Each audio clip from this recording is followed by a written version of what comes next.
নাস্তিকতা নিপাত যাক, দিন ইসলাম জিন্দাবাদ। নাস্তিকতা নিপাত যাক, দিন ইসলাম জিন্দাবাদ। কোটি প্রাণে একই আওয়াজ, খোদাদ্রোহী ছাড় পাবে না, এই বাংলা ঠাই হবে না, মুসলমানরা জেগেছে আজ। সামনে চলো, বজ্র কণ্ঠে আওয়াজ তোলো, সবাই মিলে একই তালে দাও না স্লোগান, নারায়ে তাকবীর, নারায়ে তাকবীর। দিন ইসলাম, দিন ইসলাম জিন্দাবাদ, জিন্দাবাদ। ইসলামেরই জন্য দেশের হয়েছে জন্ম, ইসলামের বিরুদ্ধে গেলে দেশ হবে ভিন্ন। ইসলামেরই জন্য দেশের হয়েছে জন্ম, ইসলামের বিরুদ্ধে গেলে দেশ হবে ভিন্ন। ইসলামের বিরুদ্ধে যারা নিয়েছ অবস্থান, এই বাংলায় ঠাই হবে না, যাও হিন্দুস্তান। জোর কদমে সামনে চলো, বজ্র কণ্ঠে আওয়াজ তুলো, সবাই মিলে একই তালে দাও না স্লোগান, নারায়ে তাকবীর, নারায়ে তাকবীর। মুসলমানের এই দেশেতে নাস্তিকদের ঠাঁই নাই, নাস্তিকদের পক্ষে যারা তাদের কোনো রক্ষা নাই। এই দেশেতে থাকতে হলে কোরআন মানতে হবে, কোরআন না মানলে তারা বিতাড়িত হবে। জোর কদমে সামনে চলো, বজ্র কণ্ঠে আওয়াজ তুলো, সবাই মিলে একই তালে দাও না স্লোগান, নারায়ে তাকবীর, নারায়ে তাকবীর। আল কোরআনের আলো সংসদে জালো, দিলে দিলে জালো, লিল্লাহে তাকবীর। এখন আপনারা কি আলোচনা গজল দুটো একসাথে শুনতে চান নাকি চান না? যদি চান আওয়াজ দিতে হবে সিংহের মতো। খোঁচানো লাগলো কেন? আওয়াজ দিতে হবে কিসের মতো? আওয়াজটা কিভাবে দেয়? লিল্লাহে তাকবীর। একদম সামনে পিছনে ডানে বামে সবাই মিলে নারায়ে তাকবীর। আল কোরআনের আলো ঘরে ঘরে জালো, নারায়ে তাকবীর। আল কোরআনের সৈনিক আমি, নেই তো কোনো ভয়, এক আল্লাহর গোলাম আমি, এই তো পরিচয়। আল কোরআনের সৈনিক আমি, নেই তো কোনো ভয়, এক আল্লাহর গোলাম আমি, এই তো পরিচয় আমার, এই তো পরিচয়। এই পৃথিবীর সবই নকল, এই পৃথিবীর সবই নকল, আসল কিছুই নয়, এক আল্লাহর গোলাম আমি, এই তো পরিচয় আমার, এই তো পরিচয়। কোরআন হাদিস শাসনতন্ত্র, রাসূল আমার নেতা, উৎসাহ মোর চির অম্লান, ইতিহাসে বীর গাথা। কোরআন হাদিস শাসনতন্ত্র, রাসূল আমার নেতা, উৎসাহ মোর চির অম্লান, ইতিহাসে বীর গাথা। এক আল্লাহ ছাড়া আমার দিলে, এক আল্লাহ ছাড়া আমার দিলে নেই তো কারো ভয়, এক আল্লাহর গোলাম আমি, এই তো পরিচয় আমার, এই তো পরিচয়। আল কোরআনের সৈনিক আমি, নেই তো কোনো ভয়, এক আল্লাহর গোলাম আমি, এই তো পরিচয় আমার, এই তো পরিচয়। ঠিক কি না? কার গোলাম? কয়জন আল্লাহ? এক আল্লাহর গোলাম আমরা সবাই। আমি একাও না, আপনারাও একা না, ঠিক কিনা? কিন্তু মুশকিল হলো আমাদের দেশের মানুষেরা নির্বাচন আসতেছে সামনে, দেখবে নির্বাচনকে কেন্দ্র করে আরেকজনের গোলামি শুরু করে দিবে, আল্লাহর গোলামি বাদ দিয়ে বান্দার গোলামি শুরু করে দেয়। আসলে নাই? আল্লাহ পাক দুনিয়াতে হায়াতে যতদিন রক্ত থাকে, আল্লাহ ছাড়া কারো গোলামি না করার তৌফিক দেয়, আল্লাহর গোলামি করার তৌফিক দান করো। আল্লাহর গোলামি এটার অন্যতম একটা সূরত হইল, আমি যে আয়াতে কারিমা তেলাওয়াত করেছি, এটা আল্লাহ আমাদেরকে মুসলমান বানিয়েছেন, ইসলাম দিয়েছেন, কোরআন দিয়েছেন, সুন্নাহ দিয়েছেন, অনেক বড় নিয়ামত আল্লাহ পাক দিয়েছেন আমাদেরকে, যেটা ইসলামের নিয়ামত। আর ইসলামের মূল ভিত্তি হইল কয়টি? 5টি। এখানে প্যান্ডেল আছে, এই যে দিয়ে রাখছে, বাঁশ দিয়ে খুঁটি বানায় রাখছে। কোনো একটা খুঁটি যদি বাঁশ কেটে দেওয়া হয় দেখবেন ওখান থেকে নেমে যাচ্ছে। 4টা খুঁটির 2টা যদি না থাকে এ পাশ পড়ে যাবে, একটা না থাকলে এ পাশ পড়ে যাবে। ইসলামের মৌলিক ভিত্তি 5টি। আমরা দাবি করি মুসলমান, কিন্তু কারো ইসলামের ভিতরে কোনো বান্দার জিন্দেগিতে কোনো একটা খুঁটি যদি দুর্বল হয় তার ইসলাম নামক ছাদটাও ধসে পড়ে যাওয়ার সম্ভাবনা আছে। কথাটা কি বুঝতে পেরেছেন? তার মানে ইসলামের মৌলিক ভিত্তি যেগুলো, এগুলো আমাদের জিন্দেগিতে দরকার আছে না নাই? শুধু দরকার না, এটা ছাড়া চলবেই না। এজন্য রাসূল বলেন, বুনিয়াল ইসলামু আলা খামসিন, শাহাদাতি আল্লা ইলাহা ইল্লাল্লাহ ওয়া আন্না মুহাম্মাদুর রাসূলুল্লাহ। আল্লাহ রাসূল সাল্লাল্লাহু আলাইহি ওয়াসাল্লাম বলেন, ইসলামের মৌলিক 5টি ভিত্তির সর্বপ্রথম হচ্ছে লা ইলাহা, বলেন করে লা ইলাহা, মানে আল্লাহ ছাড়া কোনো ইলাহ, আরো জোরে আল্লাহ ছাড়া কোনো ইলাহ। আল্লাহ কয়জন? কয়জন? লাউ কানা ফীহিমা আলিহাতুন ইল্লাল্লাহু লাফাসাদাতা। আল্লাহ বলে দুনিয়াতে যদি আল্লাহ ছাড়া অন্য কেউ থাকতো, কোন ইলাহ যদি থাকতো, আসমান আর জমিন যা কিছু সব ধ্বংস হয়ে যেত। কথা কয় না? রব 2জন হইলে কি হইতো? কি হইতো ভাই? নেতা বেশি হইলে রেজাল্ট না? কথা কয় না? সরকার যখন 2 দল হয়, খালি এক দল আর বিরোধী দল, সরকারি দল বিরোধী দল, এর জেলে ভরে, সে তার জেলে ভরে। কেন? ও আমার বিরোধী, আমি ওর বিরোধী, ঠিক কি না? আল্লাহ যদি 2জন হইতো, বিরোধ হইতো কি হইতো না? এই এলাকায় এক আল্লাহ হইতো না। এই গোপালগঞ্জে আজকে বৃষ্টিতে কি এলাকা এটা? ফরিদপুর, সরি, ফরিদপুর এলাকায় বৃষ্টি চাইতো এক আল্লাহ। আরেক আল্লাহ হইতো না, এলাকার মানুষ ভালো, আমার ডাকে বৃষ্টি দেওয়া যাবে না, মাহফিল নষ্ট করা যাবে না। লাগতো 2 দলের ভিতরে ঝগড়া। এই 2 আল্লাহর 2 বান্দাও থাকতো, তাই না? এই বান্দাদের ভিতরে কি লাগতো? এক আল্লাহ হইতো না, এই এলাকায় এখন সূর্য দেওয়া যাবে না। আরেক আল্লাহ হইতো সূর্য দিবি মানে অবশ্যই আমি দেবো, তুই না দিলে কি হয়েছে? এজন্য আল্লাহ বলেন, লাউ কানা ফীহিমা আলিহাতুন ইল্লাল্লাহু লাফাসাদাতা। আল্লাহ ছাড়া যদি অন্য কোনো ইলাহ থাকতো, এই জমিন আসমান সব ধ্বংস হয়ে যেত। যার কারণে ইলাহ কয়জন? একজনই। গোলামি করলে একজনের কাছে করা উচিত। বারবার যারা গোলামি চেঞ্জ করে তাদের জিন্দেগিতেও সমস্যা, হায়াতেও সমস্যা। এদেরকে কোরআনের ভাষায় বলা হয় মুনাফিক। কথা ঠিক কিনা বলেন? গোলামি চেঞ্জ করা যাবে? কিন্তু আমাদের দেশের মানুষের এত বেহায়া আমাদের দেশের মানুষ। আল্লাহ যেই বান্দাকে জান আর মালের বিনিময়ে জান্নাত দিয়ে দিয়েছেন, ওই বান্দা 100 টাকার সিরা নোটের বিনিময়ে তার নিজের জিন্দেগি নেতার পায়ে বিসর্জন করে দেয়। অথচ একটা ছাগলের দাম আছে 10,000 টাকা, একটা মুরগির দাম আছে 500 টাকা। এই আহাম্মকের দাম 500 টাকাও না, 100 টাকা তাও সিরা নোট। কথা বলেন ঠিক কিনা? যাদের গোলামি করে তারা আঙ্গুল ফুলে কলা গাছ হয়, আর সে টিস্যুর মতো ব্যবহার হয়। যাদের হাতে যায় ক্ষমতা, দেশ যেন বাপের ভিটা, রাখতে চেয়ার শুরু করে বিদেশিদের পাচাটা। যাদের হাতে যায় ক্ষমতা, দেশ যেন বাপের ভিটা, রাখতে চেয়ার শুরু করে বিদেশিদের পাচাটা। বিদেশিদের কথা মতো চালায় ওরা নিজের দেশ, বিদেশিদের কথা মতো চালায় ওরা নিজের দেশ। দেখতে দেখতে গোল্লায় গেল, আওয়াজ দিয়ে দেখতে দেখতে গোল্লায় গেল আমার সোনার বাংলাদেশ। একে একে শেষ করেছি, সবার দেখা হইল শেষ। দেখতে দেখতে গোল্লায় গেল, কেউ দিল না সবাই নিল, আমরা যে কদুর বলদ, সারা বছর নেয় না খবর, নির্বাচনে খুব দরদ। কেউ দিল না সবাই নিল, আমরা যে কদুর বলদ, সারা বছর নেয় না খবর, নির্বাচনে খুব দরদ।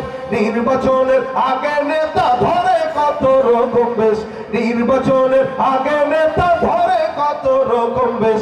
দেখতে দেখতে গোল্লায় গেল, দেখতে দেখতে গোল্লায় গেল।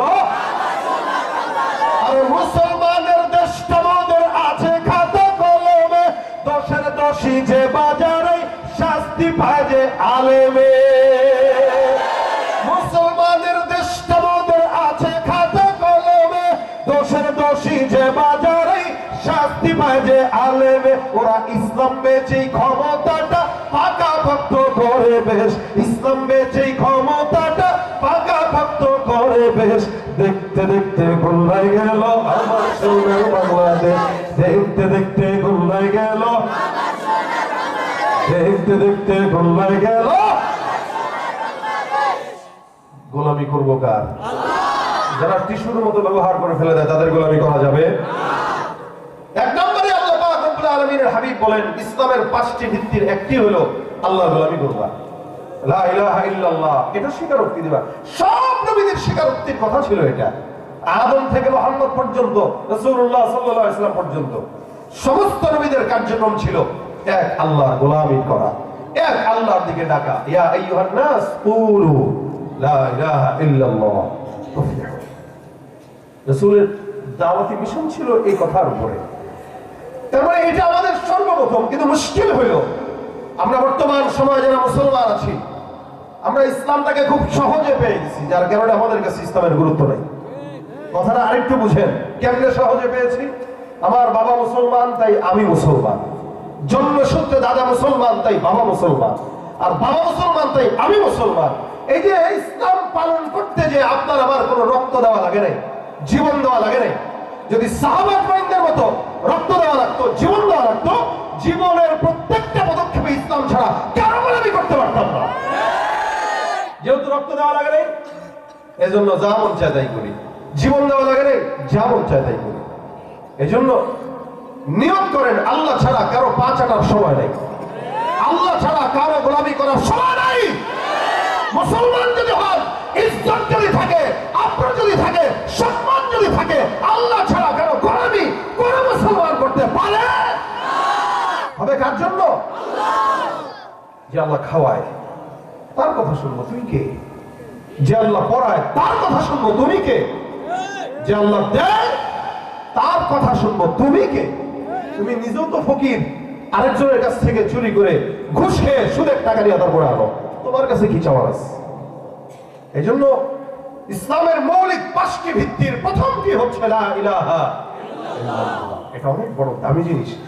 এটার আলোচনা করা আমার আপনাদেরকে মাকসাদ না, বাকি আসলে যেহেতু বললাম।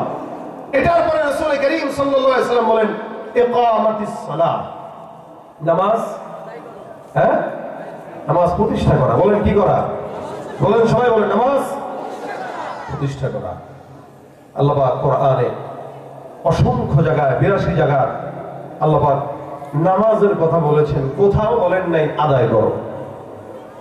আল্লাহ পাক আমানত আদায় করতে বলেন, আনতুআদ্দুল আমানা, কিন্তু নামাজের বেলায় আল্লাহ বলেছেন ইকামা, প্রতিষ্ঠা করো। কেন এই প্রতিষ্ঠা করার কথা আল্লাহ পাক এই কারণে বলেছেন? নামাজ এটা সমাজ থেকে গুনাহ উপড়ে ফেলে, নামাজ এটা সমাজ থেকে গুনাহ দূর করে। এটা যদি প্রতিষ্ঠা না হয় গুনাহ দূর হবে। আর প্রতিষ্ঠা মানে কি? যেটা সংসদে আইন পাস করে প্রতিষ্ঠা হয়। আফসোস, এদেশে মদের আইন পাস করা হয়, নামাজ প্রতিষ্ঠার আইন পাস করা হয় না। নামাজ যদি প্রতিষ্ঠা হতো, সমাজের সরকার থেকে শুরু করে মন্ত্রী পরিষদ, এমপি পরিষদ, প্রত্যেকটা মানুষ আজানের সময় নামাজ দাঁড়ায় দিত। কিন্তু আমরা বিগত সময়ে দেখেছি খেলা শুরু হয়েছে স্টেডিয়ামে, বলা হচ্ছে যে বাইতুল মুকাররমের আজানটাকে একটু স্লো করে দাও, মাইকটা বন্ধ করে দাও। খেলার জন্য আজান বন্ধ করা হচ্ছে, অথচ মুসলমানের দেশ। উচিত ছিল খেলা বন্ধ হয়ে সমস্ত খেলোয়াড় নামাজে দাঁড়ায় যাবে। নামাজ কি করা? বলেন না কি করা? প্রতিষ্ঠা করা। এজন্য ইসলাম যদি ক্ষমতায় আসে, নামাজ কি হবে? প্রতিষ্ঠা হবে। নামাজ প্রতিষ্ঠা করা। নবী সাল্লাল্লাহু আলাইহি ওয়াসাল্লাম বলেন নামাজ প্রতিষ্ঠার কথা আল্লাহ পাক জায়গায় জায়গায় বলেন। কোরআনের সর্বপ্রথম সূরার মধ্যে আল্লাহ পাক বলেছেন আল্লাযীনা ইউমিনুনা বিল গায়ব ওয়া ইউকিমুনাস সালাহ। এখানে আল্লাহ পাক রব্বুল আলামিন নামাজ প্রতিষ্ঠার কথা বললেন। অদৃশ্যের প্রতি বিশ্বাস করার নাম ঈমান। আল্লাহ পাক রব্বুল আলামিন এই জায়গাতে ঈমানের পরে বান্দার জন্য নামাজ প্রতিষ্ঠা করার কথা বললেন। আল্লাহ রাসূল সাল্লাল্লাহু আলাইহি ওয়াসাল্লাম ইন্তেকালের আগ মুহূর্ত পর্যন্ত একটা শব্দ বলেছে, আসসালাহ আসসালাহ ওয়া মা মালাকাত আইমানুকুম। আমার পয়গম্বর এই জায়গাতেও নামাজের কথা বললেন, নামাজের জন্য আল্লাহর নবী কষ্ট করলেন, নামাজের জন্য রক্ত ঝরাইলেন। কিন্তু বর্তমান সময়ে কিছু আউল বাউলরা আছে যারা নামাজের ধারও ধারে না, উলঙ্গ থাকে। এই মুসলমান চুল দিয়া সারা দেহ ভরে যায়, গোসল করে না। আমার মাইক সামনে নিয়ে কয় আল্লাহর কথার আগা মাথা নাকি সে বুঝে না। আমি বলি যার মগজের ভিতরে গাঁজা ভরা, গোবর ভরা, ওই গোবরওয়ালা গাঁজাওয়ালা মগজে আমার মাওলার কথা ঢোকার কথা নয়। ভাইরা আমার, নামাজ এটা প্রত্যেকটা ইমানদারের জন্য জরুরি না ফরজ? বলেন নাকি? আল্লাহ পাক রব্বুল আলামিন প্রত্যেকটা বান্দার জন্য নামাজ ফরজ করলেন, যার কারণে আল্লাহ পাক রব্বুল আলামিন জায়গায় জায়গায় আদেশ দিলেন। নবী করিম সাল্লাল্লাহু আলাইহি ওয়াসাল্লাম বলেন, প্রত্যেকটা ইমানদার যখন দুনিয়ার জমিন থেকে বিদায় হবে, আমার আল্লাহ পাক রব্বুল আলামিন বান্দার দানের হিসাব গ্রহণ করবেন না। আগে আমার আল্লাহ কোন বান্দা কার সঙ্গে কি ব্যবহার করলো এটার হিসাব দিবেন না, কোন বান্দা জিহাদে গেল কি গেল না ওটার হিসাব দিবেন না। নবী ডাক দিয়া বলেন, আউয়ালু মা ইউহাসাবু বিহিল আবদু ইয়াউমাল কিয়ামাতিস সালাহ। কিয়ামতের ময়দানে আমার আল্লাহ বান্দার সর্বপ্রথম যেটার হিসাব দিবে সেটা হলো কি বলেন তো? নামাজের হিসাব আল্লাহ পাক রব্বুল আলামিন নেবেন। কিন্তু আফসোস, আমাদের সমাজের ভিতরে ফজরের আযানের দিকে, নামাজের সময় মসজিদের দিকে যদি নজর দেওয়া হয়, ফজরের নামাজের ভিতরে মসজিদের দিকে নজর দিলে দেখবেন অধিকাংশ মুসল্লিরা সব বাসায় ঘুমায়। মনে হয় এ দেশে কোনো মুসলমান নাই, সব হলো ইহুদি নাসারা। আর জুমার নামাজের দিকে নজর দিলে মনে হয় এ দেশে সব হলো মুসলমান।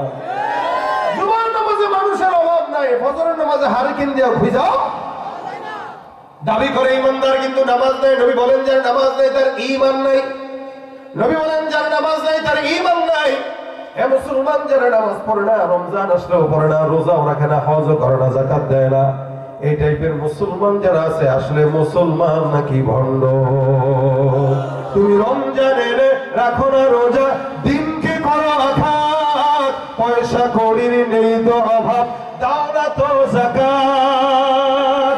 তুমি রমজানের রাখো না রোজা, দিনকে করো আঘাত, পয়সা কড়ির নেই তো অভাব, দাও না তো যাকাত। তুমি ইমানদারির বড়াই করো, নেই তোমার ঈমান। তুমি ইমানদারির বড়াই করো, নেই তোমার ঈমান। তুমি কেমন মুসলমান? তুমি নামাজের সাথে নাই পরিচয়, মানো না কোরআন। নামাজের সাথে নাই পরিচয়, মানো না কোরআন। তুমি কেমন মুসলমান? তুমি কেমন মুসলমান? ঠিক কিনা? নামাজ দরকার না ফরজ? আবার বলেন, দরকার না ফরজ? আমরা তো নামাজে যাইও না। সাহাবা একরাম তাবেঈদের হালত ছিল, আযান দেওয়ার আগে আগে আল্লাহর ঘর মসজিদে চলে যেতেন। যার কারণে সাহাবা ইজমাইনদের ভিতরে হযরত আবু বকর রাদিয়াল্লাহু তাআলা আনহু এমন একজন আল্লাহর বান্দা, এই আল্লাহর বান্দা সবার আগে আগে মসজিদে যেতেন, আবার বের যখন হতেন সবার পরে পরে বের হতেন। সিদ্দিক আকবর আবু বকর রাদিয়াল্লাহু তাআলা আনহুকে নামাজের জন্য কেউ পিছে ফেলতে পারে না। যার কারণে সমস্ত সাহাবা একরাম যদি প্রতিযোগিতা লাগতেন কে আগে যায় দেখবে, তাকায় দেখতেন ওই ঘরের ভিতরে সবার আগে আল্লাহর নবীর সাহাবী আবু বকর বসা। সাহাবীদের হালত তো ভিন্ন, তাবেঈদের হালত ছিল এরকম।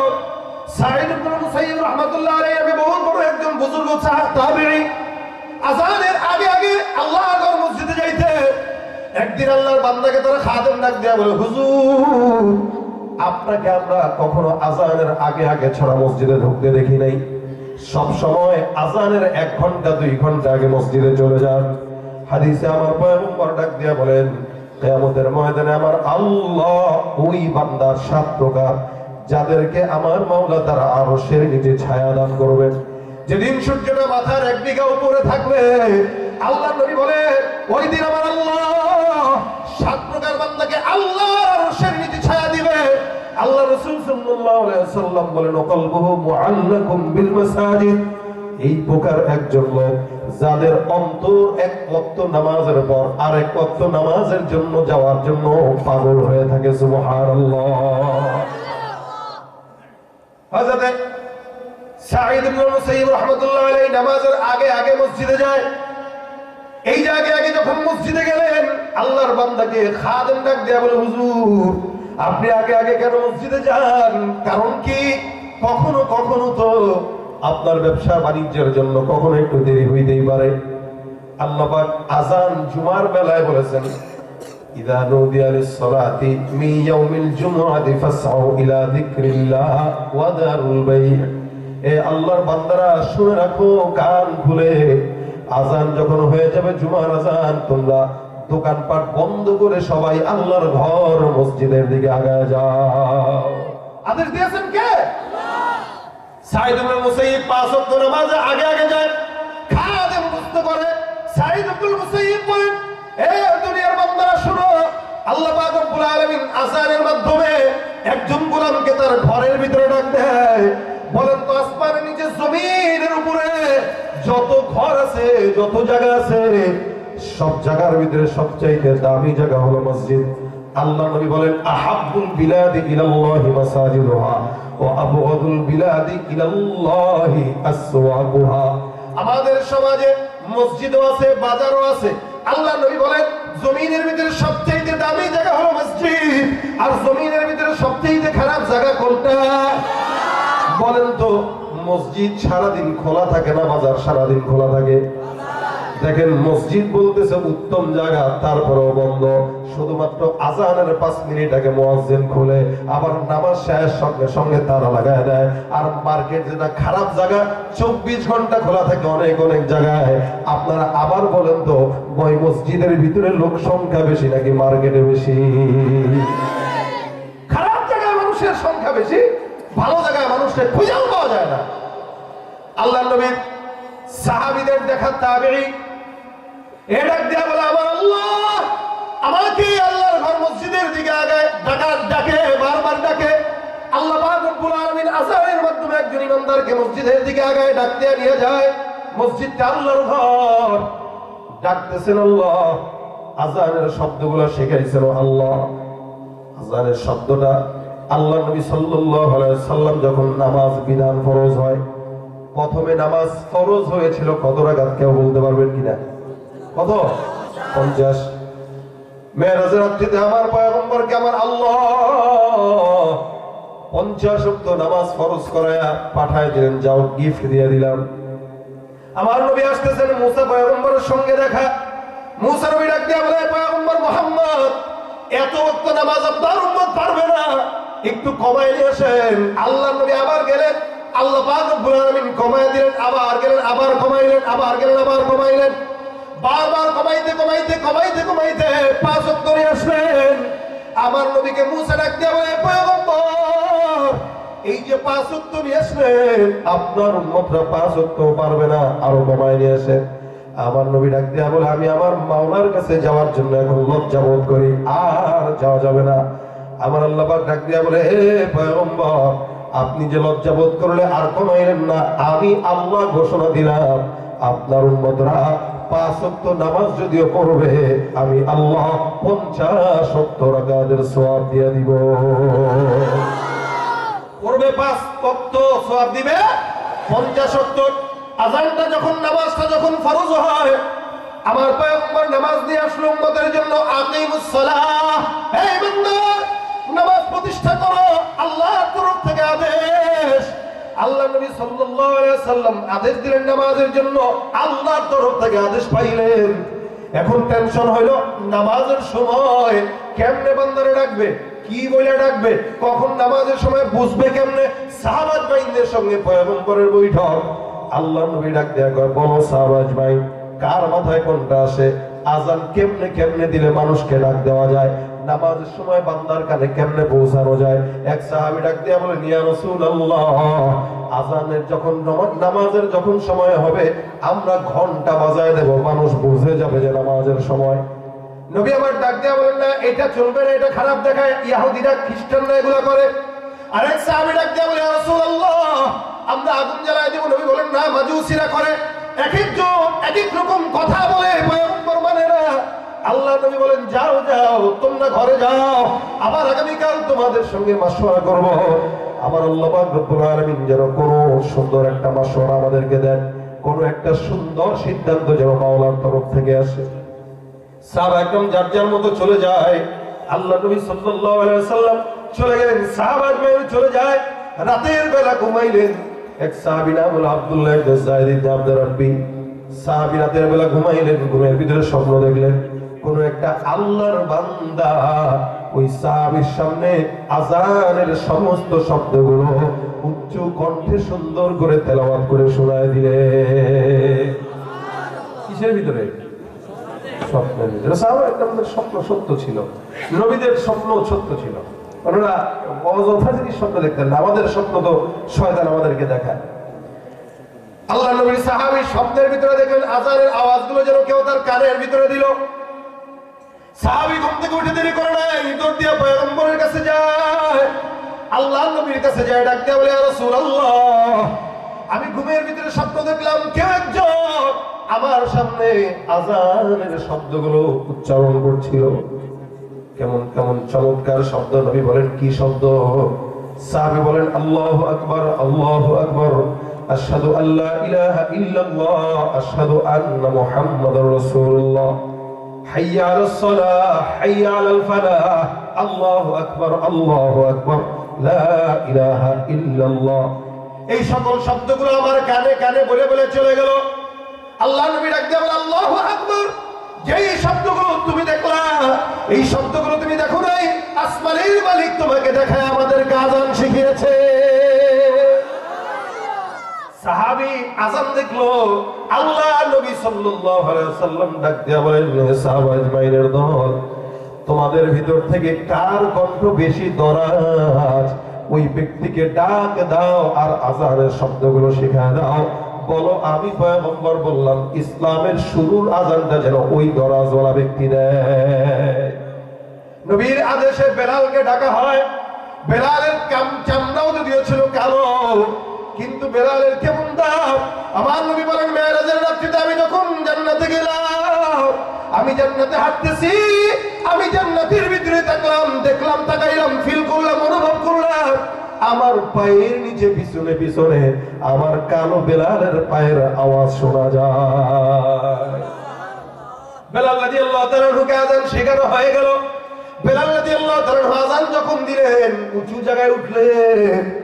বলেন তো, আজকের যে মাহফিলের মাইকটা লাগানো হয়েছে, এখান থেকে সর্বোচ্চ 2 কিলোমিটার দূরে হয়তো আওয়াজ যাবে, নাও যেতে পারে, 1 কিলোমিটার যেতে পারে, বেশি যাবে না। কিন্তু হাদিসের কিতাবগুলোতে মুফাসসিরিন একটা টিকা উল্লেখ করেছে, বেলাল যখন আযান দিত, বেলালের আযানের ধ্বনি মদিনার জমিন থেকে 9 মাইল দূরে শোনা যেত। কত বড় দরাজ কণ্ঠের অধিকারী! আমরা একটা তাকবীর দিলেই কই, বাপ রে বাপ, কণ্ঠ কি ঘোড়ার ডিম। বেলালের আওয়াজ কয় মাইল দূরে যায়? 9 মাইল। বেলাল আযান দিয়ে দিবেন। আল্লাহ পাক এই পৃথিবীর প্রত্যেকটা আনাচে কানাচে প্রতিটা সেকেন্ডে আল্লাহু আকবার নামের ধ্বনি উচ্চারিত করতে থাকেন। সুবহানাল্লাহ। টাইমের এলোমেলোর কারণে এখানে 12টা, কোন জায়গায় 12টা 1, কোন জায়গায় 12টা 2, এমন করে করে বিশ্বের প্রতিটা প্রান্তরে প্রান্তরে প্রতিটা সেকেন্ডে আল্লাহু আকবারের ধ্বনি বাজতেই থাকে, বাজতেই থাকে। বেলালকে আল্লাহ পাক আযান শিখাই দিলেন, নবী আযান শিখাই দিলেন, বেলাল আযান দিয়ে দিল। তার মানে আযানটা কার মাধ্যমে হয়? কে ডাকেন? কে ডাকেন? সাঈদ ইবনে মুসাইয়িব রাহমাতুল্লাহ আলাইহি বলেন, শোনো, আমি যে আমার মাওলার ঘরে আগে আগে যাই, কেন যাই, কারণটা কি জানতে চাও? আযানের মাধ্যমে একজন নালায়েক, নাখানদার, নাচিজ বান্দাকে তার কুদরত ওয়ালা রব ডাক দেয়। এলাকার চেয়ারম্যান যদি ডাক দেয় তাহলে দৌড় দেয়। এমপি ডাক দিলে তো লুঙ্গি খুলে দৌড় দিয়ে পারলে। প্রধানমন্ত্রী যদি ডাক দেয়, দেখবেন তার হালতটা ভিন্ন। আল্লাহ পাক রব্বুল আলামিনের বান্দা বলেন, কুদরত ওয়ালা রব, সারা জাহানের মালিক আল্লাহ প্রত্যেকটা নামাজের আগে আগে আমার মতো নালায়েক বান্দাকে ডাকবে, তারপরে মসজিদে যাব। এটা আমার কাছে বেইজ্জতি মনে হয়, আল্লাহর সঙ্গে বেয়াদবি মনে হয়, যার কারণে আমার মাওলা ডাকার আগে আগে আমি তার ঘরে হাজিরা দিয়ে দেই। সুবহানাল্লাহ। সাহাবায়ে কেরামের হালতটাই ছিল নামাজের ব্যাপারে এমন। সাহাবায়ে কেরাম নামাজ পড়তো, নামাজের ভিতরে আল্লাহর নিয়ামত দেখতেন। নবী নামাজ পড়তেন, নিয়ামত দেখতেন। নবী করিম সাল্লাল্লাহু আলাইহি ওয়াসাল্লাম একবার নামাজে দাঁড়াইলেন। আল্লাহর নবী নামাজে দাঁড়ানোর পর সাহাবা আজমাইন পিছনে নামাজ পড়তেছে। আল্লাহ রাসূল কেমনে নামাজ পড়তেন সাহাবা আজমাইন পিছন থেকে খেয়াল করতেন। নবী নামাজের ভিতরে কেমনে তাকবীর করে, কেমনে রুকু যায়, কেমনে সিজদা যায়, এটাও তাদের ইবাদত। নামাজের পর সাহাবায়ে কেরামদের সঙ্গে রাসূল মুখোমুখি বসে গল্প করতেন। কার কি প্রশ্ন আছে, কার কোন মাসালা আছে, কার ফ্যামিলির কি অবস্থা, অথবা কেউ কোন স্বপ্ন দেখেছে কিনা, এগুলো নবী জানতেন, শুনতেন। নবী সাহাবায়ে কেরামের দিকে ফিরলে সাহাবায়ে ডাক দিয়ে বলেন, ইয়া রাসূলুল্লাহ, নামাজের ভিতরে আপনাকে দেখলাম মুখটা আগান আবার পিছান, আবার আগান আবার পিছান। ইয়া রাসূলুল্লাহ, নামাজের ভিতরে কেন মুখটা আগাইলেন? আল্লাহর নবী বলেন, তোমরা কেমনে বুঝলা? রাসূল সাল্লাল্লাহু আলাইহি ওয়াসাল্লাম সাহাবায়ে কেরাম বলে, আপনার দাড়ি মোবারক নড়াচড়া করেছে। আল্লাহর নবী বলেন, সাহাবায়ে কেরাম শোনো, আমি যখন নামাজের মধ্যে দাঁড়াইলাম, আমার আল্লাহ আমার নামাজের ভিতরে আল্লাহর জান্নাতের নিয়ামত আঙ্গুরের থোকাগুলো আমার চোখের সামনে তুলে ধরেছে। আল্লাহর নবী নামাজের ভিতরে জান্নাতের নিয়ামত দেখতেন। আর আমরা নামাজে দাঁড়াইলে মসজিদের ক্যালেন্ডার পড়ি, সামনে 10-12টা ক্যালেন্ডার রেখে দেয়, নামাজের ভিতরে দাঁড়ায় দাঁড়ায় ক্যালেন্ডার মোতালা করে। এদিকে রেখে দিয়েছে আবার লাল বাতি জ্বলাকালীন সময় সুন্নতের নিয়ত করা নিষেধ। আরেকদিকে রেখে দিচ্ছে মোবাইল ফোন বন্ধ করুন, নামাজে যতবার এদিক সেদিক তাকায় ততবার ওগুলো পড়ে। হয় কি হয় না? মসজিদের সন্তান নিয়ে গেছে, সন্তান যদি দুষ্টামি করে দেখবেন দাঁড়ায় দাঁড়ায় করে কিনা, করে কিনা। পোলা বান্ধে নিয়ে গেছে মসজিদে, খালি একটা একটা খোঁচা, একটা একটা খোঁচা। বাপে কেমন শাসন করবে নামাজে? মারতে দেওয়া যায় না। নামাজের খুশি খুশি কেমনে থাকবে? অথচ আল্লাহ পাক রব্বুল আলামিন বলেন, قد أفلح المؤمنون والذين هم في صلاتهم خاشعون। আল্লাহ পাক ডাক দিয়া বলেন, মুমিনরা যারা সফল হয়ে গেছে, ওরা কারা? যারা সফল হয়েছে তারা হলো ওরা যারা তাদের নামাজের প্রতি যত্নবান। সুবহানাল্লাহ। নামাজের প্রতি যত্নবান বান্দারা আল্লাহর জান্নাত পেয়ে যায়, সফল হয়ে যায়। আবার কিছু কিছু নামাজি জাহান্নামী। কারা কারা? আল্লাহ পাক রব্বুল আলামিন বলেন, যারা নির্বাচন আসার আগে নামাজ ধরে তারা জাহান্নামী। যারা নিজের স্বার্থের জন্য নামাজ পড়ে তারা জাহান্নামী। কারণ তারা নামাজ আল্লাহর জন্য পড়ে না, বান্দাকে দেখানোর জন্য পড়ে। ঠিক কিনা? আমার আল্লাহ বলেন, ওয়াইদা কামু ইলাস সালাতি কামু কুসালা ইরাউনান নাস ওয়ালা ইয়াযকুরুনাল্লাহা ইল্লা কলিলা। আমার আল্লাহ পাক রব্বুল আলামিন বলেন, কিছু কিছু নামাজি আছে যারা নামাজ পড়ে আল্লাহকে দেখানোর জন্য না। এরা যখন নামাজের ভিতরে দাঁড়ায়, আলসামি নিয়ে দাঁড়ায়, দেখবেন রমজান মাসের তারাবির নামাজের পর যদি নামাজে কেরাত বেশি ধীরে ধীরে হয়, পিছন থেকে সব যক্ষা রোগ একত্রিত হয়ে যায়। আর যে মসজিদে নামাজ যত দ্রুত হয়, ওই মসজিদে মুসল্লির সংখ্যা তত বেশি হয়। আল্লাহ বলেন, ইরাউনান নাস ওয়ালা ইয়াযকুরুনাল্লাহা ইল্লা কলিলা। এরা বান্দাকে দেখানোর জন্যই পড়ে, আল্লাহকে দেখানোর জন্য কমই পড়ে। এদের ব্যাপারে আমার আল্লাহ বলেন, ফাওয়াইলুল লিল মুসাল্লিন। এদের এই সমস্ত নামাজীদের উপরে আল্লাহর অভিশাপ, ধ্বংস। যারা বান্দাকে দেখানোর জন্য নামাজ আদায় করে, আল্লাহর নবী বলেন, কিয়ামতের ময়দানে আল্লাহ পাক কিছু কিছু নামাজীদেরকে ডাক দিয়া বলবেন, শোনো, কারা কারা নামাজি আছো, বান্দারা তোমরা দাঁড়ায় যাও। সব বান্দারা দাঁড়ায় যাবে। যারা ফজর থেকে ইশা পর্যন্ত আদায় করলো, এরা দাঁড়ায় যাবে। আমার আল্লাহ ডাক দিয়া বলবেন, হে নামাজি, তুমি যে নামাজ পড়েছো কার জন্য পড়েছো? আল্লাহর বান্দারা ডাক দিয়া বলবে, আল্লাহ, আমরা নামাজ আদায় করছি তোমার জন্য শুধু। আল্লাহ পাক ডাক দিয়া বলবেন, মিথ্যুক কাযাবতা। এ বান্দা, এই মিথ্যা কথা বলার কোনো যুক্তি নাই, কারণ তোর দিলের হালত কেউ না জানলেও জানেন কে? আমার আল্লাহ পাক বান্দার জবান বন্ধ করে বান্দা বলবে, আল্লাহ, মানুষ নামাজি বলতে এই কারণে পড়ছি। আমার আল্লাহ ডাক দিয়া বলেন, ফায়ুসহাবু আলা ওয়াজহি হাত্তা উলকিয়া ফিন্নার। রাসূল সাল্লাল্লাহু আলাইহি ওয়াসাল্লাম বলেন, ওই সমস্ত বান্দাদেরকে আমার আল্লাহ ডাক দিয়া বলবে, শোনো, যারা নামাজ আল্লাহর জন্য পড়ে নাই, বান্দাকে দেখানোর জন্য পড়েছে, এই সমস্ত বান্দাদেরকে পাওটা উপরের দিকে দাও, মাথাটা নিচের দিকে দিয়া এক ঢিল দিয়ে জাহান্নামের মধ্যে নিক্ষেপ করে দাও। নাউযুবিল্লাহ। পারবে? দিন যত যাবে দূরত্ব তত কমবে। সুবহানাল্লাহ। আল্লাহ পাক রব্বুল আলামিন মূসার দিকে ডাক দিয়ে বলে, মূসা, তোমার সঙ্গে আমি আল্লাহ কথা বলতাম, তবে নির্দিষ্ট টাইম আছে, নির্দিষ্ট জায়গা আছে, নির্দিষ্ট সময় আছে। আবার তোমার আমার মাঝখানে ৭০,০০০ নূরের পর্দা আছে। আল্লাহু আকবার। আল্লাহর সাথে মূসা পয়গম্বর কথা বলতো, যার কারণে আল্লাহ বলেন, ওয়াকাল্লামাল্লাহু মূসা তাকলিমা। তোমার সঙ্গে আমার কথা হয়, কিন্তু ৭০,০০০ নূরের পর্দা মাঝে আছে। এ মূসা, তুমি জানো আমি আল্লাহ পাক এমন একদল উম্মত পাঠাবো, যে সমস্ত বান্দা আমি আল্লাহর সঙ্গে যখন কথা বলতে মন চাবে, বান্দা ওই বান্দার জন্য নির্দিষ্ট টাইমও থাকবে না, গন্ডিও থাকবে না, ওই বান্দার জন্য পর্দাও থাকবে না। বান্দা যখন চাইবে আমি আল্লাহ ওই বান্দার সঙ্গে তখনই কথা বলবো। আল্লাহর নবী মূসা ডাক দিয়া বলে, মালিক, ওই বান্দারা কারা? যে বান্দারা তোমার সঙ্গে যখন চাবে তখন কথা বলবে। আমার আল্লাহ ডাক দিয়া বলেন, মূসা, আমি আল্লাহ পাক আখির জামানার পয়গম্বর মুহাম্মদুর রাসূলুল্লাহ সাল্লাল্লাহু আলাইহি ওয়াসাল্লাম নামে একজন নবীকে পাঠাবো।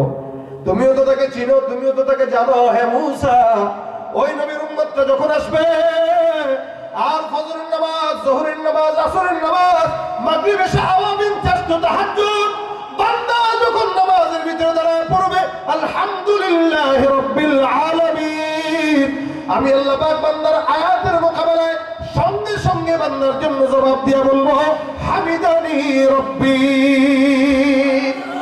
বান্দা একটা একটা করে আয়াত পড়বে, আমি আল্লাহ বান্দার আয়াতের বিপরীতে জবাব দিয়ে কথা বলবো। বান্দা কথা বলতে দেরি করবে, আমি আল্লাহ জবাব দিতে দেরি করব না। শুধু তাই নয়, ওই বান্দার আর আমি আল্লাহর মাঝখানে একটা নূরের পর্দাও রাখবো না, সরাসরি কথা বলবো। মাওলা তোমায় ভালোবেসে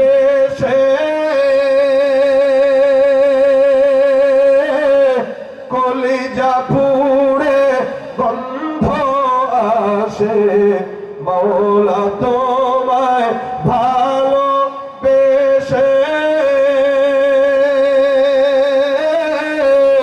কলিজা পুড়ে গন্ধ আসে, আমি তোমার নূরে যাব মিশে, দূরে ঠেলে দিও না, পুড়ে পুড়ে ছাই হইল এই যে পাগলের সিনা, মাওলার ইশকে জলে আগুন নিভাইলে যে নিভে না, পুড়ে পুড়ে ছাই হইল এই যে পাগলের সিনা।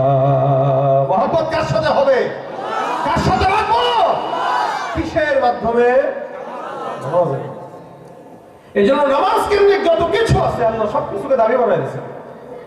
নামাজের সঙ্গে কপালের সম্পর্ক, সেজদা দেওয়া লাগে, যার কারণে আল্লাহ বলেন সেজদা দেওয়া যায়। সীমাহুম ফি উজুহিহিম মিন আথারিস সুজুদ, তাদের চেহারা দেখলে বোঝা যায় তাদের চেহারায় সেজদার দাগ।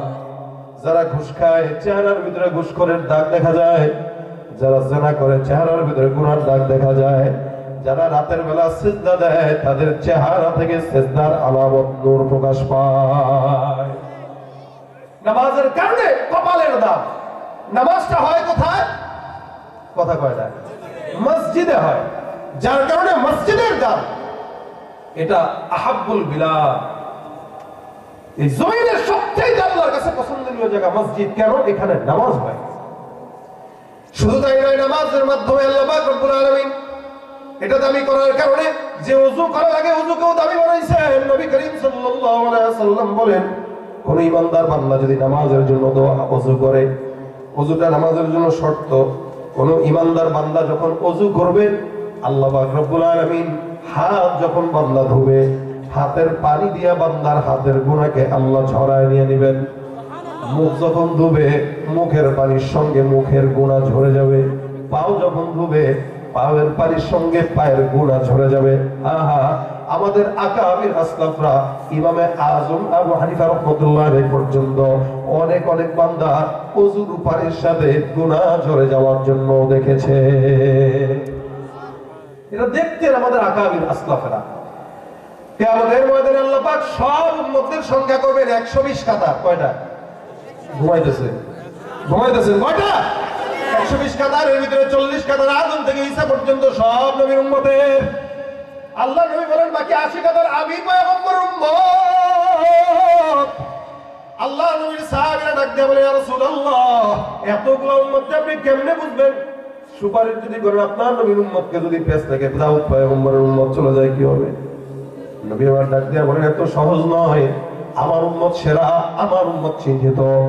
আমার উম্মতটা নামাজের জন্য যে ওযু বানাইছে, আমার আল্লাহ কিয়ামতের ময়দানে ওযুর অঙ্গ প্রত্যঙ্গগুলো নূরে ঝলমল করে দিবেন। সুবহানাল্লাহ। যার কারণে এক একটা করে দেখবো আর ঢুকাবো, দেখবো আর ঢুকাবো। ওই 80 জনই যাবে, 40 গুলা যাবে না। 40 গুলা তাদের মতো যাবে, আমার গুলা আমার মতো করে যাবে। সুবহানাল্লাহ। এজন্য নামাজ কেন্দ্রিক সবকিছু দামি। এজন্য আল্লাহ নবী বলেন, মান বানা লিল্লাহি মাসজিদান বানাল্লাহু লাহু বাইতান ফিল জান্নাহ। কোন ইমানদার যদি জমিনের ভিতরে একটা মসজিদ বানায় দেয়, মানে গোটা মসজিদ বানায় দেবে, বিষয়টা এরকম না। একটা ইট দিল, একটা সিমেন্ট দিল, একটা রড দিল। আল্লাহ নবী বলেন, কেউ যদি মসজিদের জন্য একটু কষ্টও করে, 1 টাকাও দেয়, বানাল্লাহু লাহু বাইতান ফিল জান্নাহ, আমার আল্লাহ ওই বান্দা জান্নাতে তার জন্য একটা ঘর বানায় দিবেন। সুবহানাল্লাহ। জান্নাত পাইতে চাই তো ইনশাআল্লাহ, জান্নাতে ঘর চাই তো ইনশাআল্লাহ। জান্নাত চির সুখেরই ঘর, জান্নাত চির সুখেরই ঘর, ও গো জানতে যদি তুমি মায়া ঘেরা রঙিন পৃথিবী নয়তো সুখের খনি। আল্লাহু আকবার। জান্নাতে ঘর দরকার কি? আমার এখানে আপনাদেরও সবারই দরকার। একটা ঘর দিয়ে কি হবে? জায়গা কিনছেন, মনে করেন আপনি 100 শতক, 100 শতকের মাঝখানে একটা ছোট্ট বাড়ি বানানো আছে, মানুষের কোনো রুচি নাই, বাড়ি বানাবে বাংলোর মতো করে, হেন একটা হেন একটা হেন একটা এখানে একটা। জান্নাত থাকবে 10 দুনিয়ার সমান। এই 10 দুনিয়ার সমান জান্নাতে একটা ঘর দিয়ে করবেন কি? এই জন্য আল্লাহ রাসূল বলেন, কেউ একটা ঘর বানানোর জন্য সহযোগিতা করবে তো আল্লাহ তার জন্য একটা বাড়ি নির্মাণ করে দিবেন। আর কেউ যদি 1000 ঘর বানায় দেয় তো আল্লাহ তার জন্য 1000টা ঘর বানায় দিবেন। এটা তো আল্লাহ রাসূলের কথা, কিন্তু আল্লাহর কথা তো ভিন্ন। আল্লাহ তো বলেন, মান জাআ বিল হাসানাতি ফালাহু আশরু আমসালিহা। কেউ একটা নেক কাজ করবে তার জন্য মিসাল থাকবে 10 গুণ। সুবহানাল্লাহ। তার মানে আল্লাহ চাইলে 10টা বানাই দিতে পারেন, আবার কখনো চাইলে তার চাইতে আরো 700 গুণ, 100 গুণ, 1000 গুণ বাড়াই দিতে পারেন। আল্লাহ যে কি দিবেন এটা আল্লাহ জানে। আল্লাহ আমার নিয়ত দেখবে যে তুই কতটুকু করছিস, তোর কোন নিয়তে, ওই নিয়তের উপর আমি তোরে দেব। অনেক সময় মানুষের মন যখন স্বচ্ছ থাকে, তখন স্বচ্ছ হৃদয়ের কারণে আশেপাশের মানুষ তাকে যতটুকু পাওনা তার চেয়ে বেশি দেয়। তা আল্লাহর কোনো বান্দার যদি দিল স্বচ্ছ থাকে, আল্লাহ যতটুকু দেওয়ার তার চেয়ে বেশি দিতে পারে কি পারে না? এজন্য যেহেতু নামাজের জন্য মসজিদ দরকার, দামি, সবচেয়ে দামি ঘর, আর বানাইলে আল্লাহ জান্নাতে ঘর দেয়।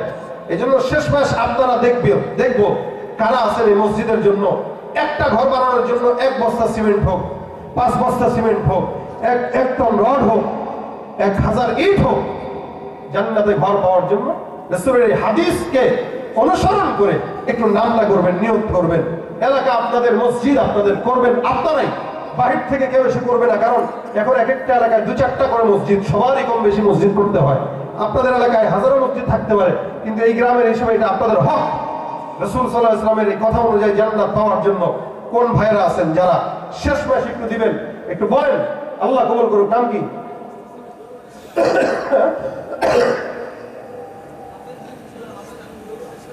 নজরুল ইসলাম সাহেব, হাফেজ। 1 বস্তা সিমেন্ট, আল্লাহ কবুল করুক, বলেন আমি। আর কে আছেন? আর কে? সুলেমান শেখ কত? 500 টাকা। সুলেমান শেখ 500 টাকা। আর কে আছে? ইনাম ইকবাল সাহেব 500 টাকা। আর কে আছেন?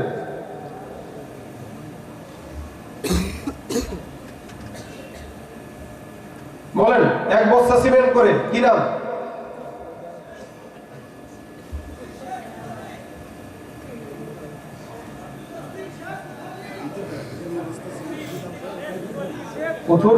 উথলি উজির শেখ ভাই, ভিতর নামটা শুদ্ধ করে লেখেন বুঝি ভাই। 2 বস্তা, আল্লাহ কবুল করুক, আমি জানে মানে বরকত দান করুক, আমি। আর কে আছেন?